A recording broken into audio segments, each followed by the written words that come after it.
Bonjour, alors moi je suis vétérinaire, je suis là pour 9 mois pour travailler sur les éléphants de mer. Donc là on est sur la base de Port-au-Français à Kerguelen, dans les terres australes. Donc là il y a un groupe d'éléphants de mer qui est en train de muer. Chaque année ils viennent sur terre pour changer leur pelage et ils se mettent par groupe pour avoir un peu moins froid. Là au début c'est des jeunes mâles qui arrivent, après il y a les femelles qui arrivent un peu après et puis les mâles adultes qui sont beaucoup plus gros qui arrivent vers février. Pour avoir moins froid, ils se tiennent chaud, en fait, ils se serrent entre eux. Il y a toute une technique de thermorégulation. Parce qu'ils ne perdent pas que leur poil, ils perdent aussi la couche externe de leur épiderme. Donc ça nécessite de faire ça sur terre, pas en mer, parce que sinon l'eau serait beaucoup trop froide. Et, du coup, ils se regroupent, ils se mettent dans des creux pour se protéger du vent et sur la terre qui absorbe un peu plus le soleil. Moi, en tant que vétérinaire, je dois poser des capteurs cardiaques en fait.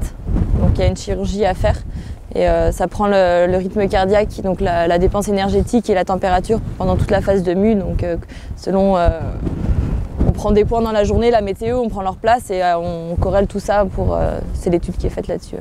Pendant la reproduction, on pose des balises pour qu'ils partent en mer, comme ça on voit où ils vont manger, quelle distance ils font, il y a toutes des recherches là-dessus. Et là, pendant la mue, on pose des balises pour les éléphants qui restent sur terre et du coup on voit comment ils adaptent leur rythme de vie, leur dépense énergétique et selon les comportements, s'ils vont plus vite ou moins vite. Selon la stratégie qu'ils utilisent. Et donc pour ça, on va poser des balises à la fois GPS, on va prendre la météo assez régulièrement et leur position dans le groupe. Et on pose un capteur cardiaque qui prend le rythme cardiaque, leur dépense énergétique et la température corporelle. Donc on les capture, on met une capuche sur leur tête, on fait une anesthésie générale. Là, on prend un peu de sang aussi pour voir où ils sont allés manger juste avant. Et puis on fait une petite anesthésie locale. Après, on ouvre un petit peu et on passe entre la graisse et le muscle pour installer un logger qui reste en place 5 jours. Et 5 jours après, on recapture l'animal et on enlève ce logger pour avoir les données. L'ancienne peau est marron, c'est les poils qui sont assez longs. Et petit à petit, ils les perdent, ça commence par la tête. Donc celui-là a presque fini de muer, là, le gris. On voit bien la différence, en fait, les poils et la nouvelle peau, elle a presque pas de poils, ils sont en train de pousser petit à petit.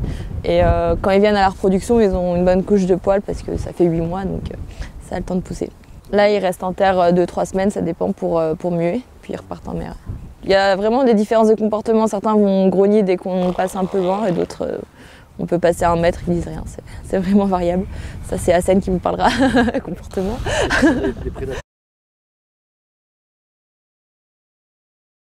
À terre, pendant la reproduction, pour les jeunes, oui, beaucoup, les oiseaux peuvent tuer les petits qui viennent de naître.